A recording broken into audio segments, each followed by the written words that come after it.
કોઈ ઠાકોર સમાજ માટે જેને હારો મોટો થયો હોય આટલું મેં 20 વર્ષથી સેવા કરી હોય મારે એક ભૂલ થઈ તો મારો સમાજ મને માફ ન કરે અને તમે માફ નહીં કરો તો કોણ કરશે? કાલ મારું વિદ્યાલય બંધ થઈ જાય, મારા સમાજના 58 થી 60 બાળકો ભણે છે, એ બધા ક્યાં જશે? 108 બાળકો ભણે છે. તમને બધાને ખબર છે કે હું ગુનેગાર છું, મારે ગુનાની સજા એને શું કામ આપવી જોઈએ?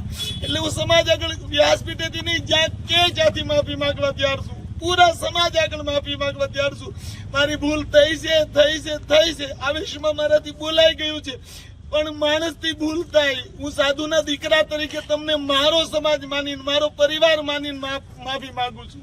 મેં બધો ગુનો સ્વીકાર્યો છે. બસ એટલી જ પ્રાર્થના છે કે મને સમાજ માફ કરે. જેટલી વાર કે એટલી વાર હું માફી માંગવા તૈયાર છું.